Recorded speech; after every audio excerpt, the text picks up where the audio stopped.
आदाब, नमस्कार। The red mic में आपका स्वागत है। मैं हूं सौरभ शुक्ला।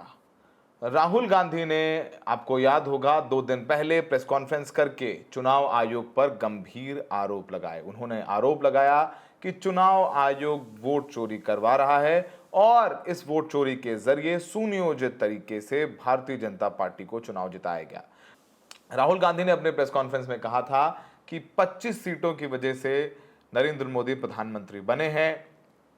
उन्होंने एक लगभग 1 घंटे 12 मिनट की पावर पॉइंट प्रेजेंटेशन भी उस प्रेस कॉन्फ्रेंस में दिखाई और बताया किस तरीके से मैसिव वोटर लिस्ट में फ्रॉड हुआ है। उन्होंने बेंगलोर की एक कॉन्स्टिट्यूएंसी, बेंगलोर सेंट्रल के तमाम कागजात दिखवाए और बताया किस तरीके से वोटर फ्रॉड हुए। राहुल गांधी ने दावा किया था कि एक कॉन्स्टिट्यूएंसी में 1,20,000 से ज्यादा फर्जी वोट्स बनवाए गए।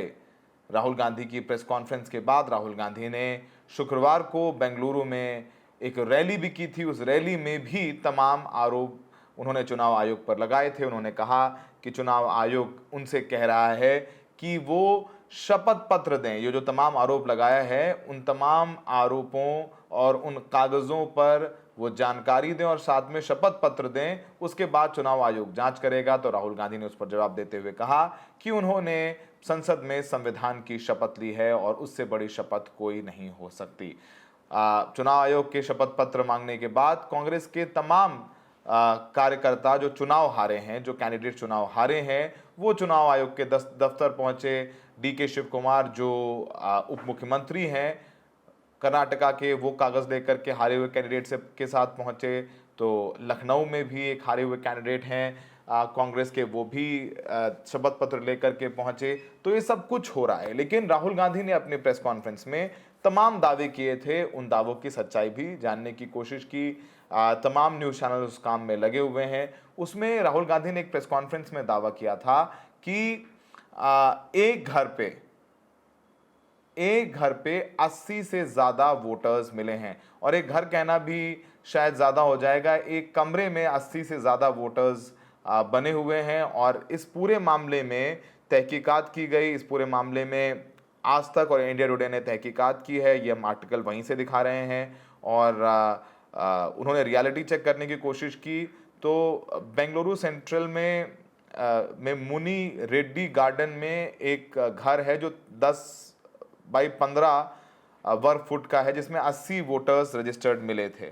और इस पूरे मामले में जो इंडिया टुडे ने अपनी पड़ताल में पाया कि जिनके नाम पर ये घर है, ये महादेवपुरा बूथ संख्या 470 पर है। ये मुनि रेड्डी गार्डन स्थित मकान नंबर 35। और उस घर में अभी एक पश्चिम बंगाल के फूड डिलीवरी कर्मचारी दीपांकर रहते हैं, जो 1 महीने पहले आए हैं। वो किराए पर रह रहे हैं और उन्होंने बताया कि उन्होंने कोई वोटर रजिस्ट्रेशन नहीं कराया है। और जब उनको लिस्ट दिखाई कि आप इन 80 लोगों को जानते हैं, तो उन्होंने मानने से मना कर दिया। लेकिन और पड़ताल करने में पता चला कि जिस कमरे में 80 वोटर्स रजिस्टर्ड हैं, वो कमरा एक बीजेपी कार्यकर्ता का है। इंडिया टुडे ने अपनी पड़ताल में बताया कि ये घर जयराम रेड्डी के नाम पर है। और उन्होंने ये भी बताया कि जयराम रेड्डी बीजेपी से जुड़े हुए हैं।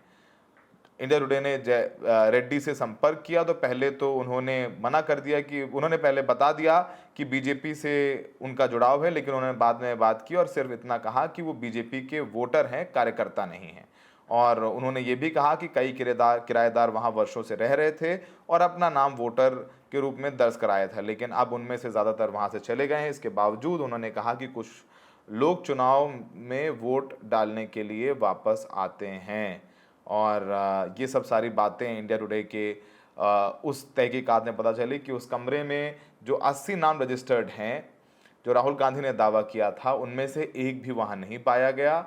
और जो मकान मालिक हैं वो बीजेपी के सपोर्टर हैं और उनका ये दावा था कि किराए पे लोग रहते थे और अपना नाम ऐड करवाते थे और वोट डालने आते थे।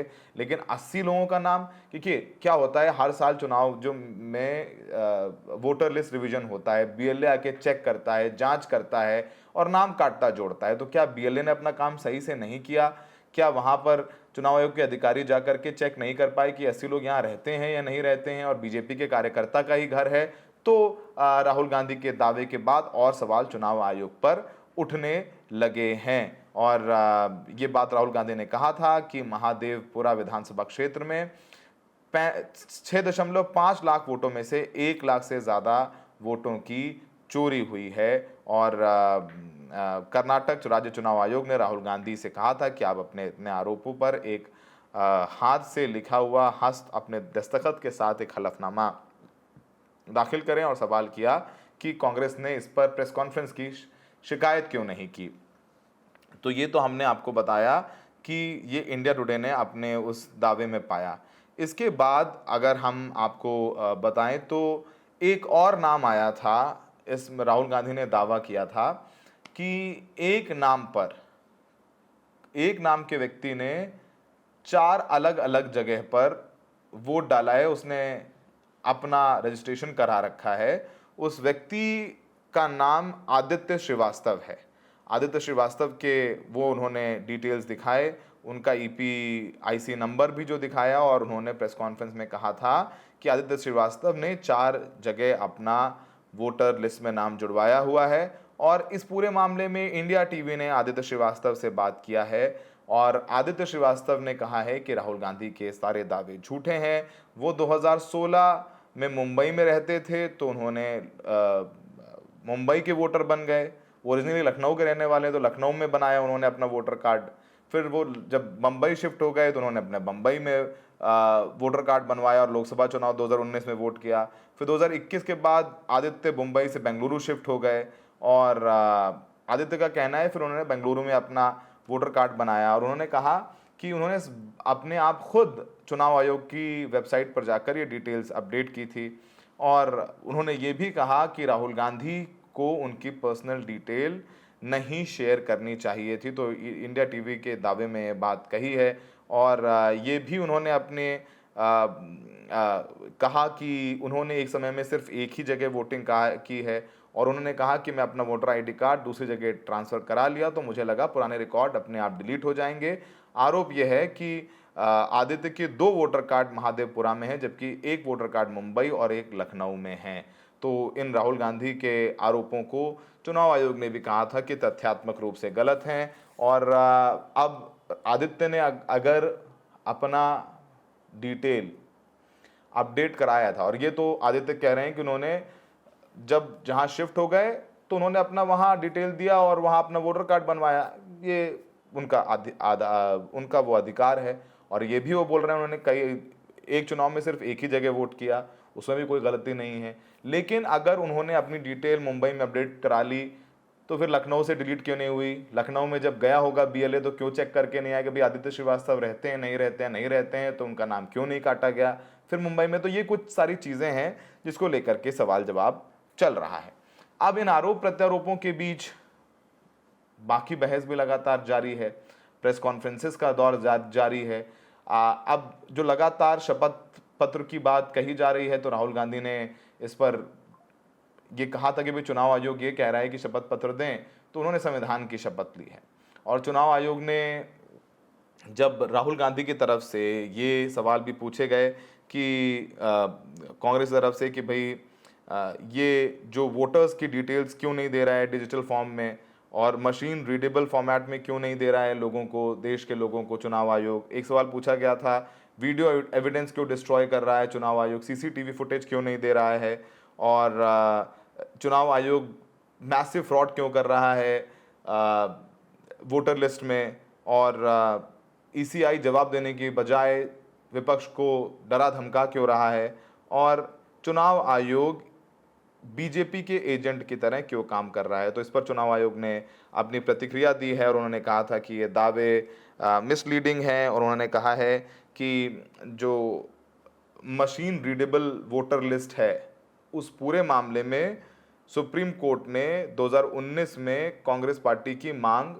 खारिज कर दी थी। तो उन्होंने सुप्रीम कोर्ट के एक आदेश का हवाला दे दिया कि इस वजह से वो नहीं दे रहे हैं। और उन्होंने कहा है कि जब CCTV की बात आई कि any aggrieved candidate can file an election petition to challenge his election in the concerned high court within 45 days, यानी अगर किसी विपक्ष के हारे हुए कैंडिडेट को लगता है तो 45 दिन के अंदर वो हाई कोर्ट में पिटीशन डाल सकता है। If an EP is filed CCTV footage is retained, अगर ये शिकायत दाखिल की गई है तो सीसीटीवी रखा जाता है। Otherwise it serves no purpose unless someone intends to breach voter privacy, और इसके मतलब अगर ईपी फाइल नहीं की गई, केस फाइल नहीं किया गया तो फिर इसका रखने का मतलब नहीं है। For example, reviewing CCTV footage from 1 lakh polling station would take 1 lakh days, that's approximately 273 years with no legal outcome possible। तो मतलब देखिए, सीधा कोई जवाब नहीं दिया चुनाव आयोग ने। अब मान लीजिए चुनाव आयोग कह रहा है कि 45 दिन के अंदर अगर कैंडिडेट को लगता है कि धांधली हुई है तो वो हाई कोर्ट में दाखिल कर सकता है केस। अब मान लीजिए ये 2024 का डेटा है जिन पर राहुल गांधी दावा कर रहे हैं और उन्होंने 2025 में किया है। अब कैंडिडेट को लगा तो फ्रॉड है, अब साक्ष्य आए, तो अब जब साक्ष्य 1 साल बाद मिला उन्हें तो सीसीटीवी नहीं मिलेगा उनको, क्योंकि तब 45 दिन पर ये साक्ष्य थे ही नहीं, ये दावे थे ही नहीं राहुल गांधी के कि 80 फर्जी वोट बने एक घर में। तो चुनाव आयोग के बयान आए हैं, ये सवाल जवाब चलते रहेंगे। पर राहुल गांधी क्या कह रहे हैं चुनाव आयोग के इन दावों पर, वो भी सुन लेते हैं जिन्होंने बेंगलुरु की रैली में किया था। डुप्लीकेट वोटर मतलब एक वोटर अनेक बार वोटिंग कर रहा है, 4 अलग अलग पोलिंग बूथ में वोट डाल रहा है, 5-6 अलग पोलिंग बूथ में वोट डाल रहा है, ऐसे तकरीबन 12,000 वोटर हैं। फेक एंड इनवैलिड एड्रेस मतलब इनका पता नहीं है या फिर 0 नंबर एड्रेस है। बल्क वोटर एक एड्रेस में, एक बेडरूम का घर है और उसमें 40-50 लोग रहते हैं, और जब उनको वहां हम ढूंढने जाते हैं वहां पे कोई नहीं है, और घर का मालिक बीजेपी का लीडर। इनवैलिड फोटोज 4,000 वोट जिसमें फोटो है ही नहीं या इतनी छोटी फोटो है कि दिखाई नहीं देती, और 34,000 तकरीबन 34,000 वोट जहां फॉर्म 6 को मिसयूज किया गया है। फॉर्म 6 फर्स्ट टाइम वोटर्स के लिए होती है। 34,000 ऐसे लोग हैं जिनकी आयु किसी की 90 साल, किसी की 80, 81, 82, इस प्रकार से 1 लाख वोट इलेक्शन कमीशन और बीजेपी ने चोरी किया है। डुप्लीकेट वोटर्स में एक व्यक्ति कर्नाटक में वोट देता है, उसके बाद उत्तर प्रदेश में वोट देता है, वोट देने का अधिकार उसको बेंगलोर में है, लखनऊ में है, वाराणसी में है, अलग अलग जगह देश में ये लोग वोट डालने के लिए ऑथराइज्ड हैं। तो हमने राहुल गांधी को सुना। अब इस पूरे मामले में बीजेपी ने भी प्रेस कॉन्फ्रेंस धड़ाधड़ हर रोज कर रही है। गुरुवार को भी की, शुक्रवार को भी की, शनिवार को भी की। शनिवार को बीजेपी की तरफ से प्रवक्ता गौरव पहुंचे प्रेस कॉन्फ्रेंस में। उन्होंने कहा कि राहुल गांधी जानबूझकर संवैधानिक संस्था चुनाव आयोग पर दबाव बनाने की कोशिश कर रहे हैं। आइए बीजेपी को भी सुन लेते हैं। जिनको पूरा देश नेता प्रतिपक्ष कम, नेता अपरिपक्व ज्यादा मानने लगा है, और 1 दशक से ज्यादा समय से राहुल गांधी जी की छवि जो बनी है भारतीय राजनीति में, वो छवि थी अराजकता की। संवैधानिक संस्थाओं को बिना प्रमाण के नष्ट करने का प्रयास, आरोप लगाना, लेकिन बड़े भारी मन से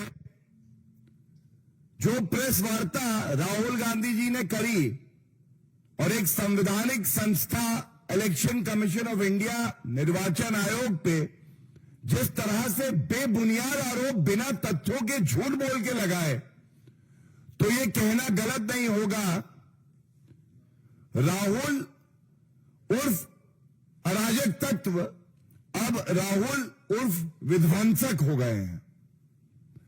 अब वो विध्वंस करना चाहते हैं संवैधानिक संस्थाओं का, भारत के लोकतंत्र का, और बड़ी जिम्मेदारी से मैं एक बात कहना चाहता हूं। पूरा देश आज कह रहा है कि क्या नेता प्रतिपक्ष को ये शोभा देता है, आपके कोई भी आरोप हो, आपको हक है अपने आरोप लगाने का भी और मुद्दे उठाने का भी, लेकिन धमकी देना, क्या नेता प्रतिपक्ष किसी संवैधानिक संस्था को धमकी दे सकता है? अब आपने सुना, अब क्या करना चाहता है अपोजिशन? सुप्रीम कोर्ट क्यों नहीं जा रहा है इस पूरे मामले में? ये भी लोग सवाल कर रहे हैं, विपक्ष की तरफ से पूछा जा रहा है। अब लोग ये भी कह रहे हैं कि अगर इतने फर्जी वोट हैं तो फिर एसआईआर का जो लॉजिक है वो तो और तगड़ा हो जाता है। चुनाव आयोग कह रहे हैं कि डुप्लीकेसी, इसलिए हम एसआईआर कर रहे हैं, लोग ये कह रहे हैं, और शायद कुछ लोग ये बाई भी कर रहे हैं आर्ग्यूमेंट कि एसआईआर का केस मजबूत होता है। मैं बस इतना कहता हूं कि एसआईआर का केस मजबूत हो ना हो, लेकिन ये अगर धांधली हुई है, 80 फर्जी वोटर मिले घर में, कुछ आरोप ऐसा लगता है गलत भी हैं, ज्यादातर आरोप सही भी लगते हैं, जो भी है, इन पूरे आरोपों में सच्चाई है तो फिर जिम्मेदारी चुनाव आयोग की है। अच्छा, धांधली के आरोप भी चुनाव आयोग पर हैं, एसआईआर करा भी चुनाव आयोग रहा है, यानी चोरी का आरोप भी चुनाव आयोग पर, दरोगा भी चुनाव आयोग, मतलब आरोप भी आप पर लग रहा है, आप ही उसकी रेमेडी भी कर रहे हैं। तो बहुत सारी बातें विरोधाभासी हैं। फिलहाल चुनाव आयोग के ऊपर लगाए गए इन तमाम आरोपों को लेकर के कांग्रेस पार्टी लोगों के बीच सड़कों पर जाने की तैयारी कर रही है। राहुल गांधी इस बात की काफ़ी जानकारी मिल रही है कि 17 अगस्त से बिहार में एक पदयात्रा करेंगे जो एसआईआर के खिलाफ भी होगी, और ये कथित वोटर फ्रॉड जिसकी बात राहुल गांधी कर रहे हैं उस बारे में भी वो बात लोगों को जन जन तक पहुंचकर बताएंगे। पदयात्रा होगी उनकी लंबी, वो लोगों से मिलेंगे, बातचीत करेंगे, और चूंकि बिहार में चुनाव है तो कांग्रेस पार्टी का कहना है कि हम सुप्रीम कोर्ट में जाए बिना हम जमीन पर लड़ेंगे, लोगों की अदालत में लड़ेंगे और लोगों की अदालत में बताएंगे कि चुनाव आयोग फर्जीवाड़ा कर रहा था। हमें देखने के लिए बहुत बहुत शुक्रिया।